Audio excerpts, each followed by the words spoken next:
So a little bit about Lori, a little introduction for her is that Lori is a chef and a cultural food ambassador.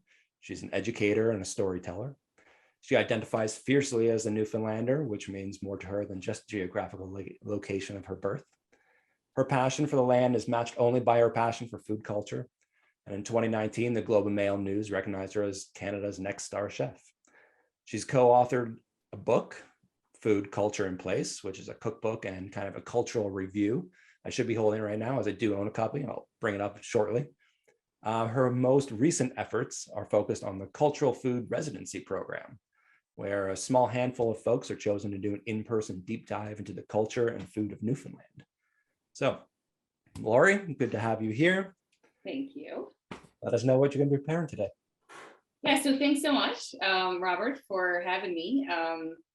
Yeah, it's a pleasure. I'm on the road, as Robert and I spoke, that I think several of us are on the road and all preparing today from places that we're usually not actually, we don't live, or places where we're not usually based out of. So I'm actually left the island of Newfoundland, and I traveled 4.5 hours to catch a ferry to come to another island of Newfoundland. There's about 400 islands that surround Newfoundland.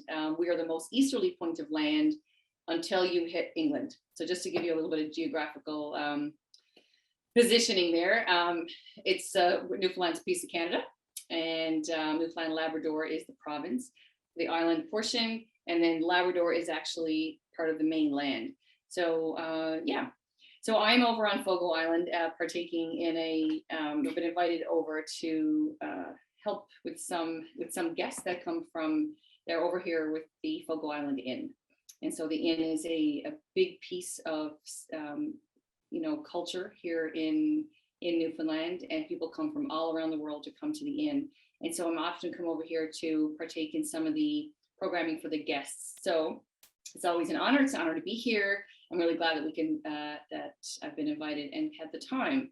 So I'm going to do a fermentation, mushroom fermentation. It's something I often do because I love fermentation. I'm not a fermentation expert by any means. I, like most people who start doing lacto fermentations, I started with sauerkraut. It's sauerkraut, cabbage has all the things that you need to set you up for success. Mushrooms are a little more difficult. So I thought that I would run you guys through some fermented mushrooms. And the reason that mushrooms are a little bit different is because a couple of reasons. I often do them with shiitake mushrooms, which is I have some of these ones already done. And I do them in a soy and ginger and onion and chilies and a bunch of yummy stuff in there. So, and I do love them for adding to all kinds of stuff. Like I will add, these shiitakes are whole, and I'll add them to soups. I'll add them to stews.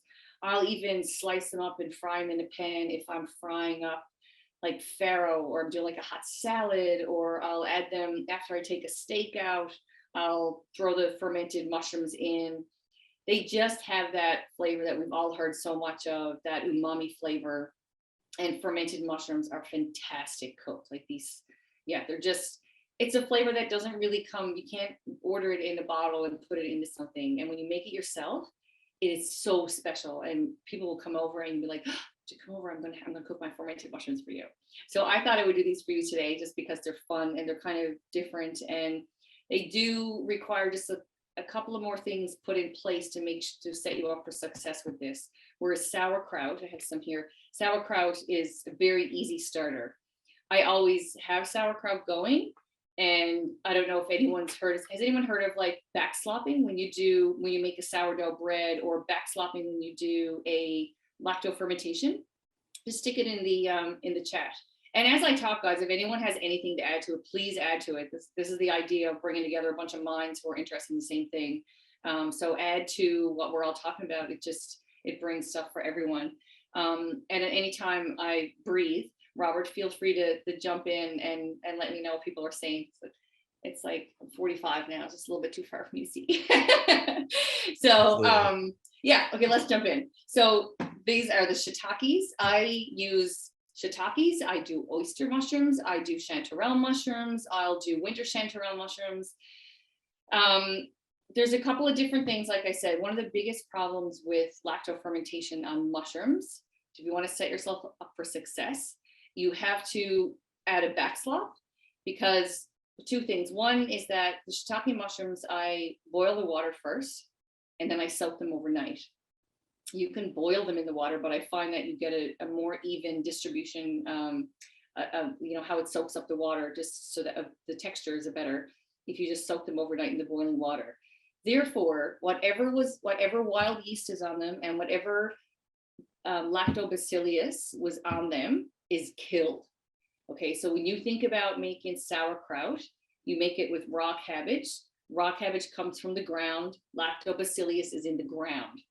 That is the salt-loving bacteria that makes sauerkraut work. That's what makes all this fermentation work. It's that lactobacillus bacteria that comes from the ground.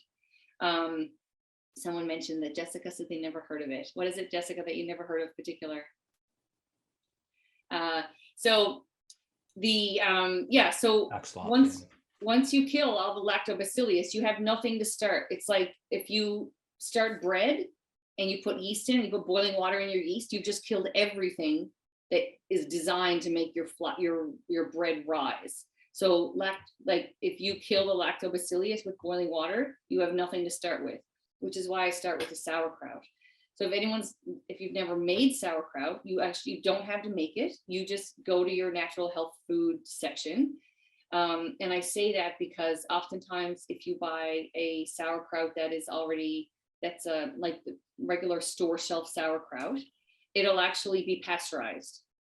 So when you go to buy sauerkraut, you have to make sure that it is a raw unpasteurized. That means it's still alive. And for anyone who's into your microbiome and, you know, growing that the microbiome of your gut bacteria, that's the stuff that is golden for your body. Now, that's just I'm into it, loves it. That's my thing. It's like buying raw unpasteurized honey and raw unpasteurized sauerkraut. So that's what you're looking for. So you can buy it to add. I'm just going to flick on the kettle. Just give me a sec to make sure that that's ready when I get to it. So I've got a big jar. I'm not going to fill it completely full. This is like a 1 liter mason jar. So I'm going to use oyster mushrooms. Now these are cultivated oyster mushrooms. So I don't know what kind of lactobacillus these have. I know they were grown in Newfoundland, and I know they were grown in a farm. So the soil was likely quite sterile when this started, because I know the farm. I go to the farm, I buy from the farm. I know that when that soil comes in, it's pretty sterile, and then they add to it what they need. So I don't know what's in it. So again, comes back to the backslop from the cabbage. So I don't really chop these up very big. I like them, very small. I like them left quite big. And so it's just a rough chop on them.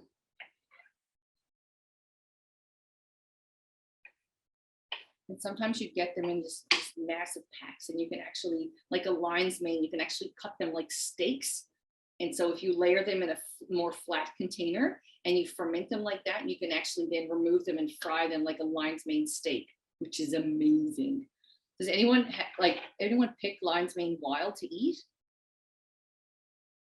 I don't know where oyster mushroom, like we do have, I've never picked oyster mushrooms here. Robert, do you have oyster mushrooms up there? You must. Yeah, oyster mushrooms will pretty much grow, I think, all across, pretty much all across North America. I mean, with the exception of obviously a few areas. Yeah, Barbara there, states that, lion's mane also grows wild. Realistically, where you'll find them is essentially on trees. So they're not going to grow up from the ground like your typical mushroom, but they're going to grow in clusters on trees. And I believe the oyster, which is Pleurotus austriatus, pretty much grows on a variety of deciduous and conifers. So you should pretty much find it pretty much wherever, but obviously it's got to be the right season, and it can get a little buggy as well if it's older. So yeah, it's a bit of a challenge. Cool. I don't even know if they grow here. I don't know. I mean, we have a fantastic mushroom society here, but I haven't attended the conference yet to see if we actually have oysters here. I swear, though, I did see them once on a tree, and I was in a rush, and I should have stopped everything to went to pick them. So I started with 4 tablespoons of soy sauce in here, and I'm gonna put in one, like, it's a half a clove of garlic, but it's a fairly big one. So I like to use a microplaner or grate it, just because I find the flavor is much better. Just before you get to grating your fingers in there, you'll stop. And the same for ginger. I'll put in, like, I mean, if you were to measure, it's probably like a half a teaspoon. Are you using a sterile jar? I am, yeah. And just make sure your hands are really washed. I mean, you can use gloves if you want. Like, I usually just go with, and I don't peel the ginger, because ginger would actually also have lactobacillus on the outside because it's grown. Now, and I usually buy it organic, just to make sure that it hasn't been sprayed with any pesticides or anything that would, or environment that would kill what's on the outside of it. The garlic and our ginger. And I'm going to put some green onion in there. You can put any kind of onion in there that you like, because this is about flavor. This is not about actually making sure that it ferments properly. It needs salt, because lactobacillus love salt, and it needs and for mushrooms, we're going to actually need to add some sugar. So why cabbage works so well, because cabbage has a great has that perfect amount of sugar in it that makes fermenting work really well, makes the lactobacillus ferment really well. So we're also going to add some sugar to this. And like I said, I have 4 tablespoons of soy. So I'm going to add, I mean, I'm going to just judge it. I'm going to say about like half a teaspoon of sugar. And that should do it, because we really have, I maybe have a cup and a half of mushrooms, just being sort of generous there. So there's that. And I do have soy sauce, but I am going to add a sprinkle of salt. By a sprinkle, I'm going to say that's like a quarter of a teaspoon maybe. And I like to get nice salt if you're doing this. So try to find just a nice salt, nice salt. And then I'm going to add I am actually going to add a little bit of miso. So I don't know if anybody knows Our Cook Quest on Instagram. So it's Our Cook Quest. And it's Rich Shih, S-H-I-H. And he's a crazy fermenter, wrote an amazing book called Koji. And I invited him to Newfoundland last year, and he came and spent a week of residency with me. And we made Koji, and we made miso, and we made crazy food flavors that freaked all of us out. So I have a buckwheat miso here. I have a oat miso. I have a lentil barley miso, and I have a sourdough miso. And all distinctively smell crazy different. They're like, oh my God, amazing.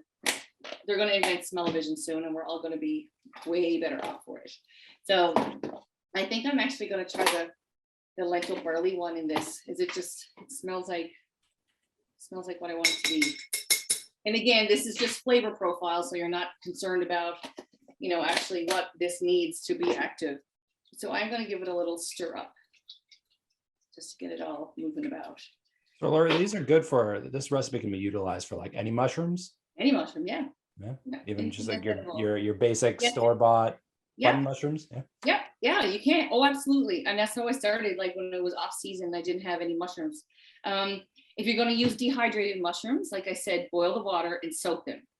But then don't forget, you've killed everything on them. So make sure you add the sugar, make sure you add the backslop. Can you use white miso? You can absolutely use white miso. Oh, thank you. Robert, you put the Our Cook Quest in. That's great. Yeah. What's the difference between the white miso and dark miso? Pardon me? What's the difference between the white miso and the darker miso? It's just the beans that are used. Okay. Yeah, so we have a green lentil and barley one in ferment right now. It's been there for about 7 months now. So yeah, and it's green. It doesn't look great, but it's green. It smells amazing. Cool. And somebody said you haven't found lion's mane yet. I know lion's mane definitely don't grow here, but I buy the kits and grow them out. And then I treasure only the people I really like get to pour and eat that with me. Yeah, no kidding. Yeah, lion's mane, as well as the oyster mushrooms, actually can be grown at home by, you can buy the grow kits online there. And Yeah. yeah, Yeah.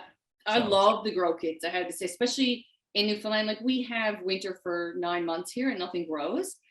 And so the idea of growing anything in the house, like sprouting anything in the window in bottles or jars, is very exciting. So I'm going to say that I've put in, I do put a little bit of cabbage in it because I think it's a great addition.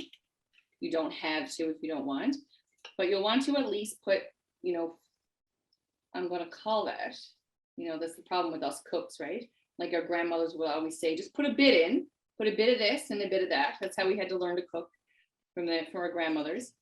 So I'd say that's 2 or 3 tablespoons of backslop.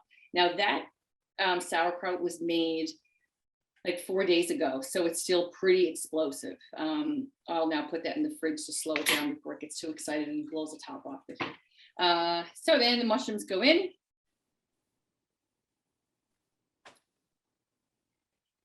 Now, for anyone who's made sauerkraut or any kind of ferment, the worst thing for ferment is air, right? And often when you make sauerkraut, you squish it down and squish it down.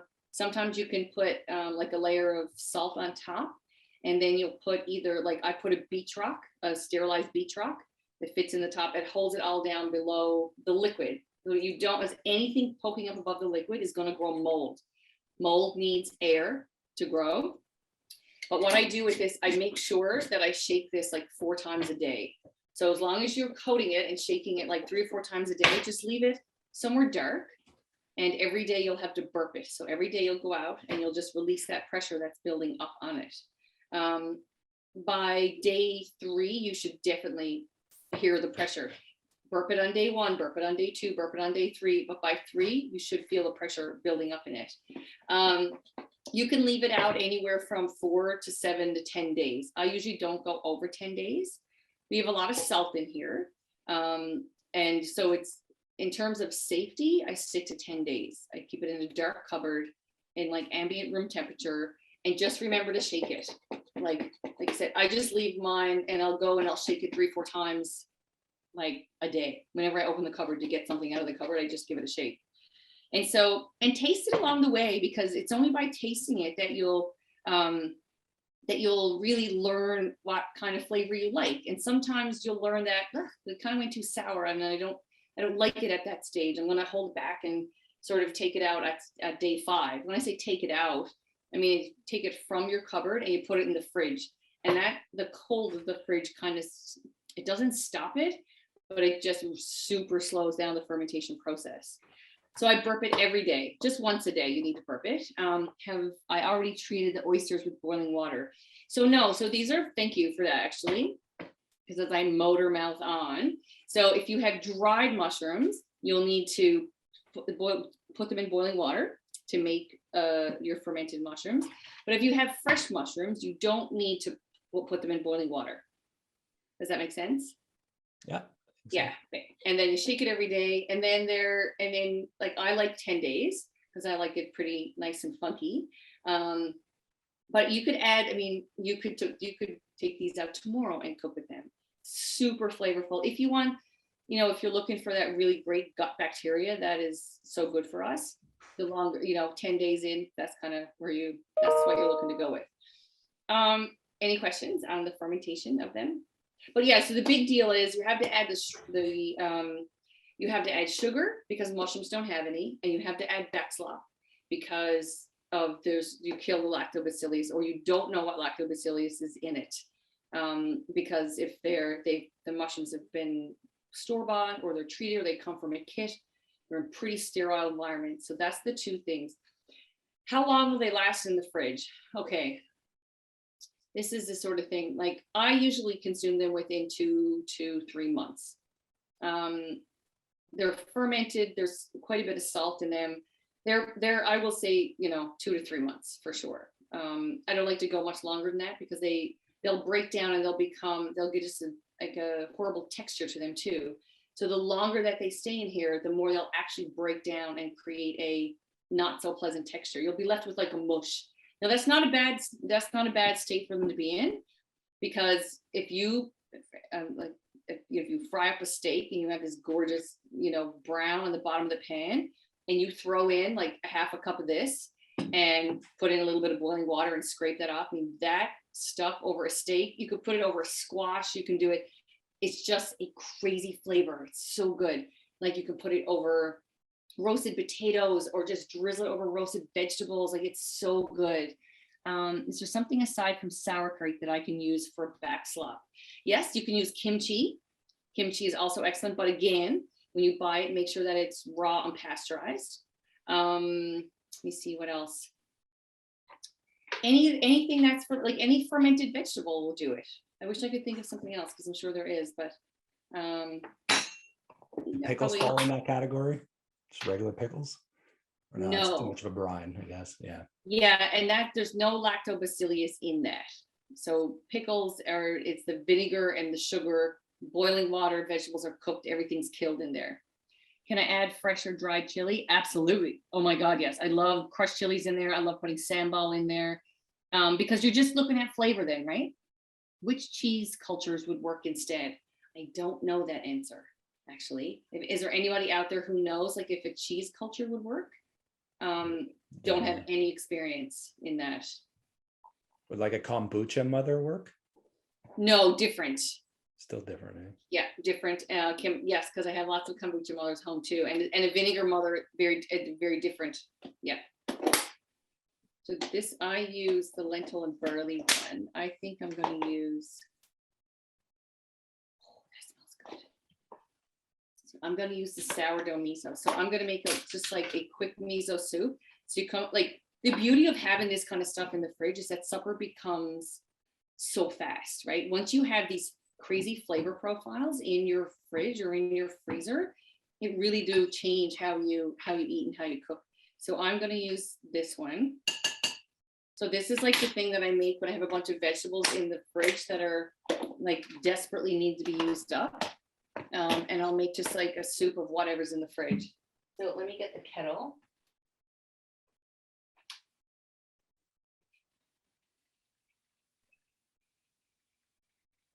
Don't need a soup package when you have something so easy, eh? Oh God, exactly, right? So we'll see what I get with this. So this is just straight up miso. If you have any kind of bean paste, like any kind of purchased bean paste, that stuff lasts forever in the fridge. It really does. I think I have one that's lasted a couple of years at least. Oh my God, absolutely. Absolutely. Still using it. Now, let me see what kind of flavor I get from this. And yeah, taste, right? Like anybody will.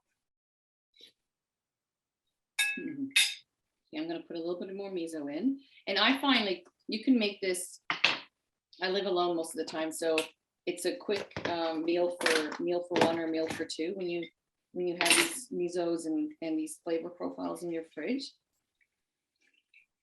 And then any leftover meat or any leftover vegetable goes in this, grated carrot. I mean, whatever I got on the go goes into these soups. So there's that. So that's my soup base.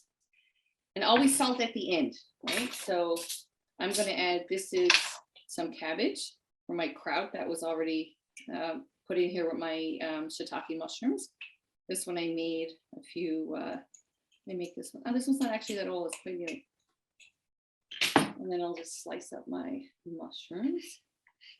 Anyone who's had shiitake, they're a little bit of a rubbery texture, but I am also going to add some fresh gnocchi to this.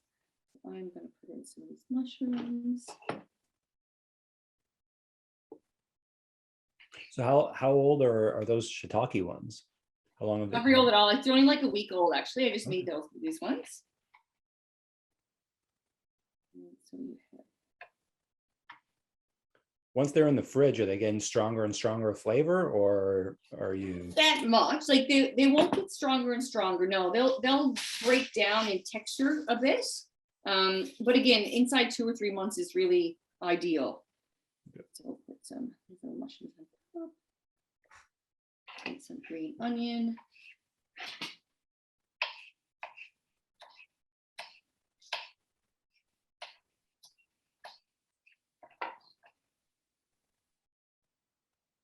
And then I will taste as always. Oh, that's nice. A little bit of salt. And if I had some sesame oil now, put a little bit of sesame oil in this too, actually. And a little bit of soy.